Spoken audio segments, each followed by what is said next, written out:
going to invite our speakers to the front just for a couple of minutes so that we have them all collectively together and we can engage them in a couple of final questions. I know we're almost at time, so I'm hoping that you've had a chance to think about your questions and been holding on to some of your feedback or comments you want to make. All right. So thank you all so much again for the wisdom you shared and for your different perspectives you gave us on allyship, community building, and even the different lens that you've had based on the communities that you're in. And so I'm wondering, based on that common theme, if there are any questions we have around this idea. Yes, I have a question in the back, and if you need a microphone, let me know and I'll walk over to you. I don't think I need Great. a microphone, but thank you. My name is Michael, and so both of you had mentioned kind of your work celebrating and trying to promote Juneteenth at a similar time, and you had mentioned how you were unaware of each other's kind of fight. At the same time, you were trying to coordinate this event. And as an activist here in the North Shore, I've noticed there are so many groups that are working on similar goals or similar events. I mean, they're really trying to promote great things, but because they're so fragmented, there isn't that cross-collaboration. So how can we kind of work together to really lift each other up and collaborate with these fragmented groups when we're all trying to accomplish a similar idea or goal? Thank you, Michael. So I think what we need to recognize as a value and a practice of Black women is sharing and supporting. And so, yes, I organized Juneteenth at the time, did not know about Nicole, but I was quickly told, and then I was like, Nicole, you're amazing. What can I do for you? Do you mind if I do this? And there was such a generous spirit between us initially that bled into the second year, so much so that Nicole was applying for funding and saying, here, Tony, you have half. Oh, wow. Right? I mean, truly.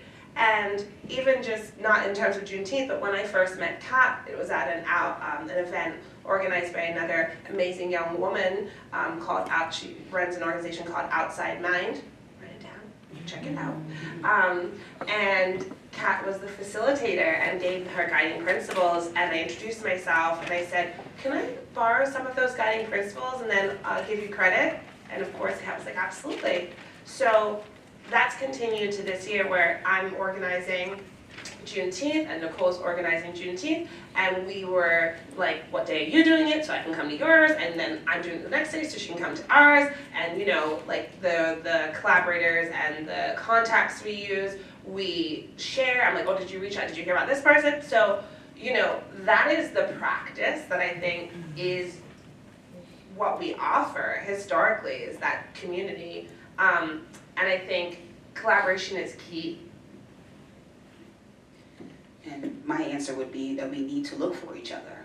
I mean, I'm going around doing flag raisins in Gloucester, in Melrose, and wherever, and I'm always looking for who is the Black-led organization in Melrose, who is the Black-led organization, you know, in whatever community I'm going to, so that I could maybe collaborate with them or maybe talk to them about what they've already been doing. So I think it's important just to look for each other. That's how we're going to find each other. Like, I was with Kat at Merrimack College when we were going for our master's degree.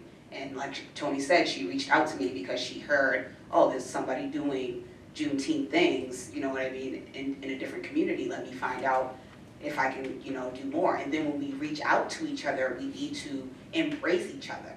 You know what I mean? Then that's important too. I've been met with some resistance when I've reached out to Black-led organizations as well. So it's not always like, oh, we all want to work together all the time. That's not the case either. So again, that goes back to the allyship piece. We should be willing to see how we can work together. You know what I mean? So I think that's really important. Yeah, I just very quickly want to add to that. Researching. So Nicole and I, actually, you and my husband were honored for Black Excellence on the Hill. And I immediately looked at every single person that was getting a Black Excellence Award, right? And said, who are these people? Where are they? What do they do? Not to kind of like put this out there, but that's the reason why I'm working on building the BIPOC professional, entrepreneurial, nonprofit network, right? Because I'm just gonna be really frank, the further north we get from Boston, the harder it gets, and the more spread out we get. And then the diaspora, we don't have the commonality of coming together over language translation, right? So we can't say, okay, well, if we're trying to reach the Hispanic Latino population, we're gonna put translation, right? And then people can read it and then they can come.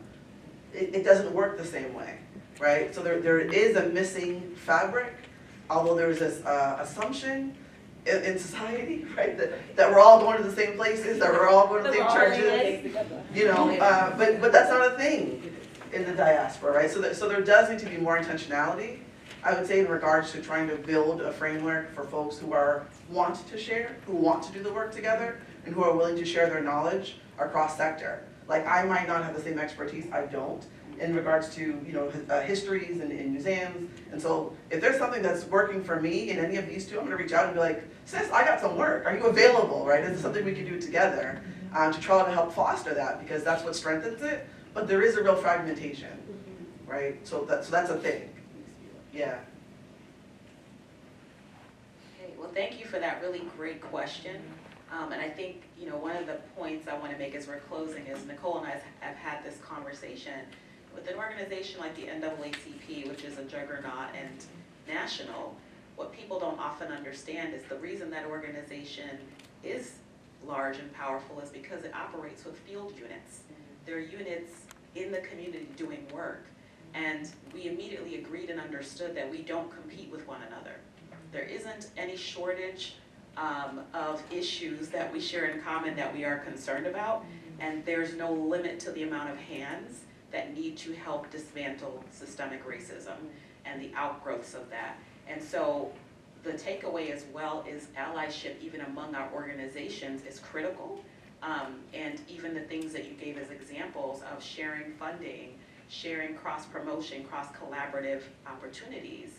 And I even find that when we're in spaces that are interracial spaces, sometimes we actually have to help each other be amplified so we're not overspoken and overlooked.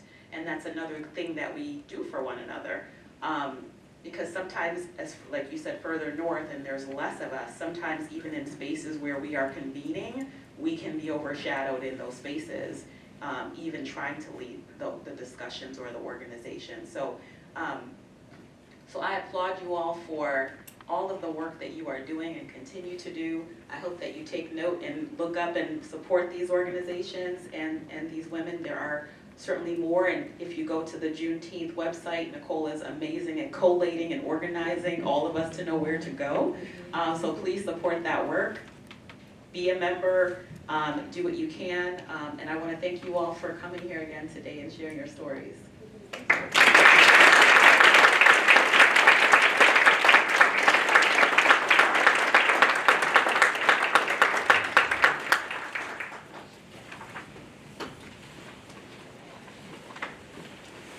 Thank you so much to our amazing panelists. We're so lucky to have you in our community. We're very inspired by you. We are very grateful that you're able to share with us today.